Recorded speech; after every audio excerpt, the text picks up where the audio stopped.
بسم الله الرحمن الرحيم لإيلاف قريش إيلافهم رحلة الشتاء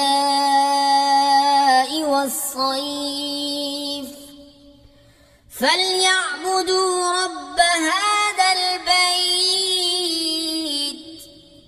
الذي أطعمهم من جوع وآمنهم من خوف.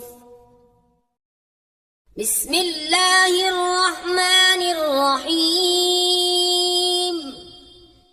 لإيلاف قريش إيلافهم رحلة الشتاء والصيف فليعبدوا رب هذا البيت